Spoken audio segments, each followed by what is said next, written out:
Come, Sir Katya. Come in, Katya. I am here, Alexei.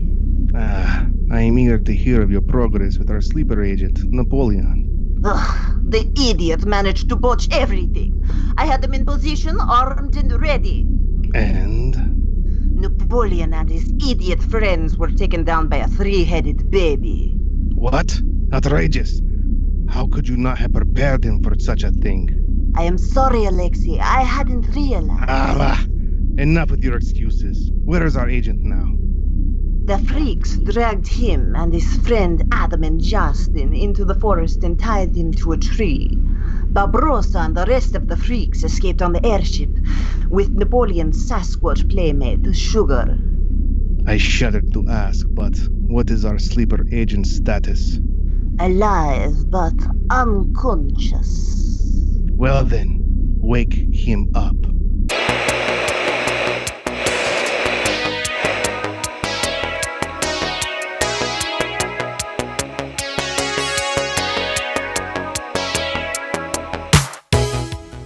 You're listening to Creeping Wave Radio, a documentation of our decidedly creepy escapades here at the Unaffiliated once the mics go off.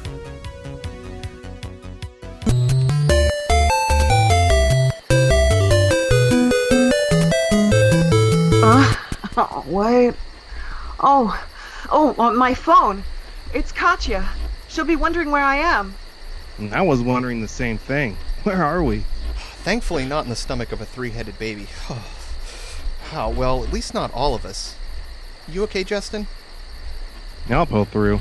How about you, Adam? I've been better. Nap? Oh, my hands are tied. I can't answer my phone. Yeah, Nap, if you hadn't noticed, we're all tied up to this tree here. Oh, this is terrible. I can't even check my voicemail. Wow. I'm truly amazed at how self-absorbed you are. Here we are, tied to a tree in the middle of nowhere, bleeding profusely, might I add, probably going to die from exposure, crazy things out there. Or bears, more likely. I mean, with all these open wounds and all. Probably going to be torn apart by bears, and you're whining about a missed call from Comrade Cuddles. Come to think of it, we wouldn't even be here if it hadn't been for you chasing Tail at that freak show. I wasn't chasing Tail. Sugar is different. She's... well... Plan B for when you wear out the Randy Rooski. What are you implying?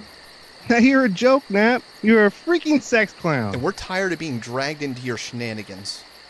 No, you know what? Seriously, No, no, put that thing away. You know, if I get out of here and I'm going to smash that thing into the ground and... I'm getting tired of this. You know what? God damn. Okay, yeah, but I need to pick up my Snapchat. I have people.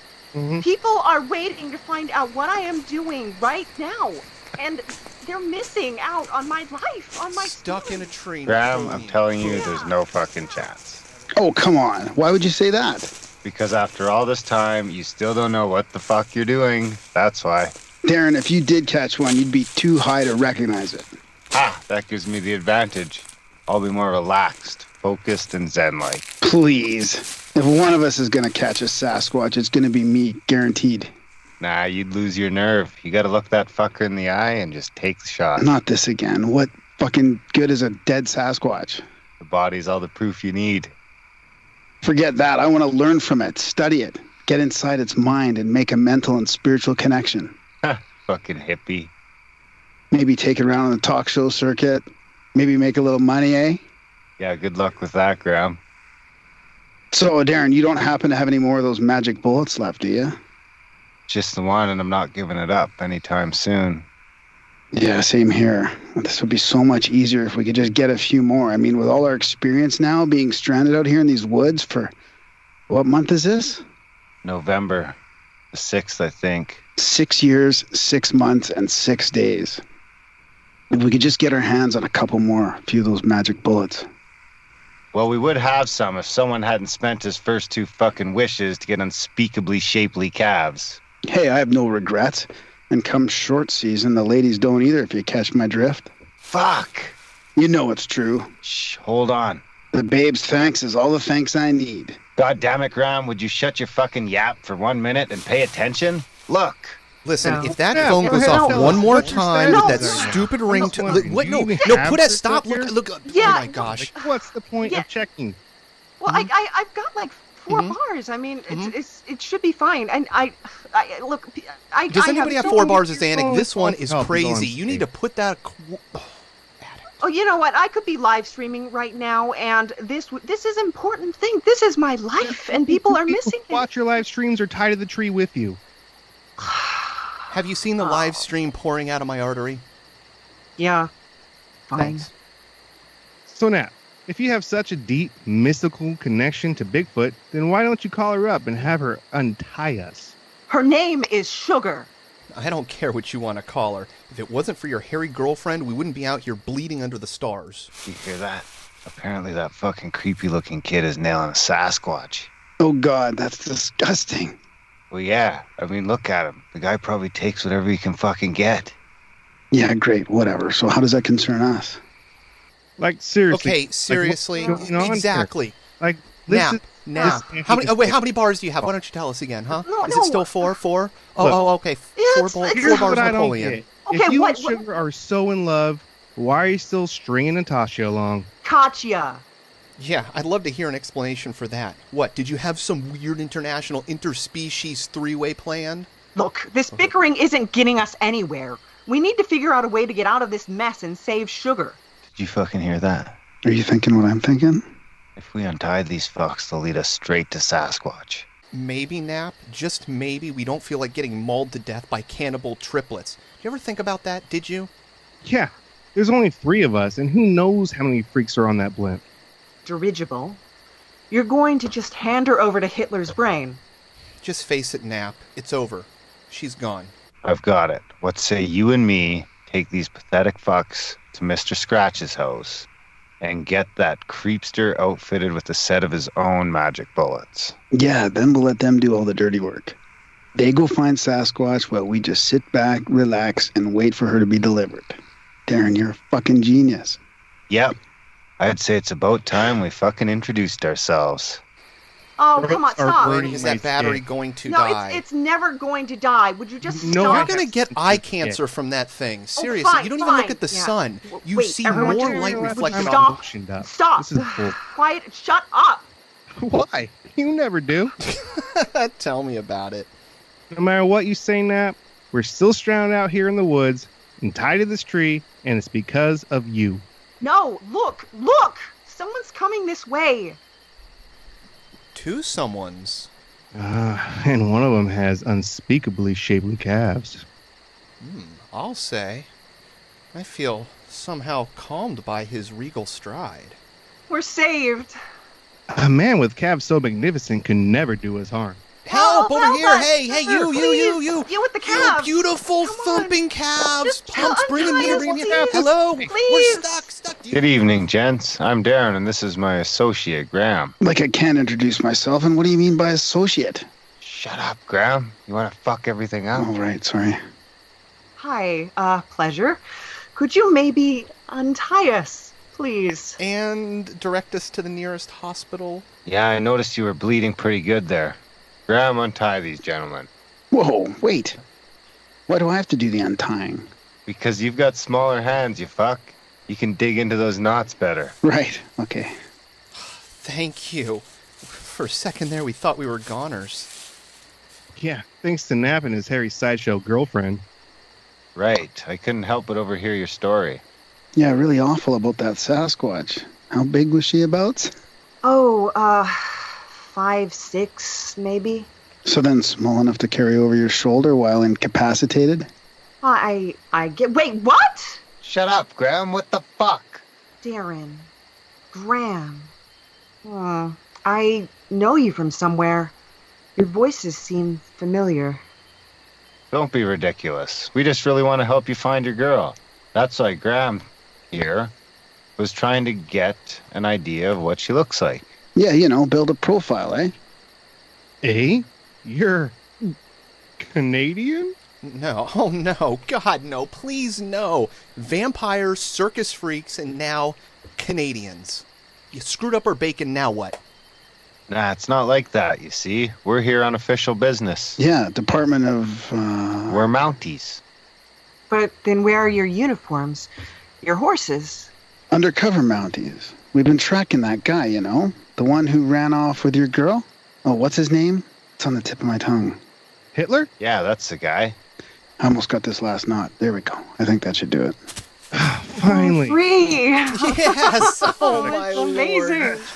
Thank you, Calves. Yes. I mean, what's your name? I can check my voicemails now. Oh, gee. Oh. You have 2 messages. It's me, Cyrus. Vampires, you don't get it at all. They're not so small anymore. The smart one. They roasted a goat on a... Boring. Next message. Wake up, you imbecile! Well, that was weird. Yeah, great. So if you guys want to follow us, we're going to take you to headquarters, put you in touch with someone who can help. Oh. You'll see. Just follow us. You gullible fucks. Wow. You know, it was really lucky that those Mounties were on patrol nearby today. I'll say. Guys, it's just a feeling, but I don't think these guys are really Mounties. Oh, please, Nap. Relax. I know them from somewhere. Their voices. Really, Nap? Really? After the hell you just put us through? We're lucky to be alive. Yeah, Nap, maybe you just better keep your mouth shut and have a little more gratitude for once. I mean it. 6 years ago, 2 podcasters from the show called Grimerica were doing a live Sasquatch hunt in these very woods. They disappeared, never to be seen again. And that could just as well have been us if these guys hadn't come along. Right, Adam? Sorry, Justin, I wasn't paying attention. It's Graham. His calves, they're hypnotic. I can't help but follow you. Let's, come on. They are glorious. Because every step is a dance. I know. You see, that's what tipped me off. Looks like the creepy little one is going to be trouble. Quick, hike your pants up a little bit. Can do. That guy Graham, he used to hawk these vitamins and supplements. I called up one of his commercials on my phone. It's the same guy, just look. Oh me, oh my. Who could ever love me with these scrawny calves, eh? I'm sure to die a spinster. That doesn't have to be your fate, Mabel. Why, it's Graham Dunlop of Grimerica fame. Hey folks, gorgeous Graham Dunlop here. 47 years ago, me and my calves were brought forth upon this earth as a gift to all humanity. Now we're giving back with my new line of calf-building supplements. That's right, lush, voluminous calves can be yours in just a matter of weeks. With my delicious array of calf-building protein shakes, vitamins, and injectables, you need never fear short season again. Wow, with my new Herculean calves, I'm the talk of the office. Golly, Mabel, what do you say me and those generous calves of yours do a little overtime together? Gee, boss, that would be swell. Just like my calves. Thanks, Graham. But wait, there's more. In today's fast-paced competitive world, it isn't enough just to have gargantuan calves. You have to make sure that they stand out in a crowd. That's why with every purchase of my calf-building products, I'll include a jar of my industrial-strength calf gloss. Made from natural ingredients, it's sure to give those legs a radiant sheen that'll turn heads with every step. Got a hot date tonight, Mabel? Sure do, thanks to you. Slather those gams in a healthy helping of my patented calf glitter and see where the night takes you. Mabel, your calves outsparkle the very stars above. Will you marry me? My answer is yes. Yes to calves.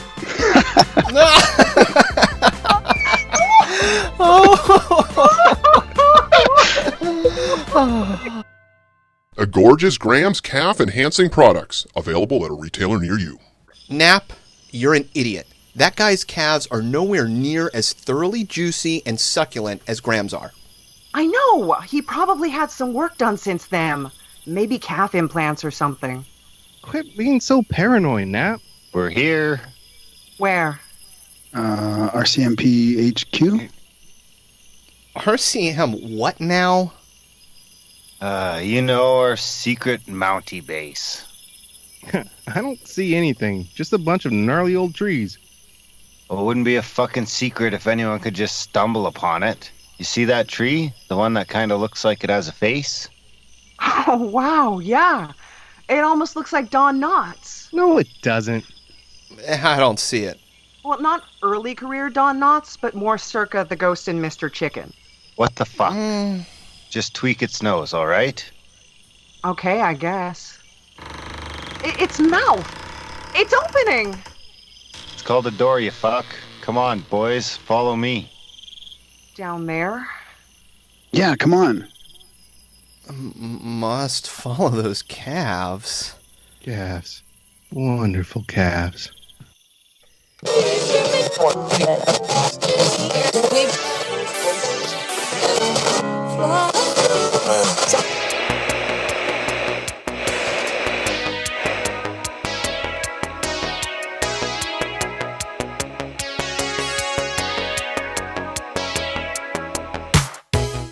Hello, this is Napoleon Doom with a historical harangue for you whether you want it or not. In William Shakespeare's The Twelfth Night, the servant Maria may have well been describing Graham Dunlop when she said, "I will drop in his way some obscure epistles of love, wherein, by the colour of his beard, the shape of his leg, the manner of his gait, the expression of his eye, forehead, and complexion, he shall find himself most feelingly personated." In our less distant past, musicians of the 1980s waxed reverent upon gams with such songs as ZZ Top's Legs, Van Halen's Drop Dead Legs, and Rod Stewart's masterpiece, Hot Legs.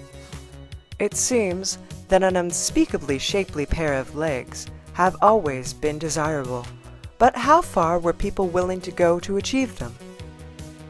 In the Regency era, the time of Jane Austen and the Napoleonic War, men's fashion favored below-the-knee breeches with slim, tapered legs. This style soon graduated into calf-hugging pantaloons, a fitted pant that embraced the leg all the way to the ankle. The idea was to show off a fine and pleasing leg, but for men who weren't blessed with such, padding was suggested, though to be done with the utmost discretion. As one might expect, these embellished legs soon got out of hand. By 1819, dandies in padded pantaloons were being lampooned by cartoonists of the day.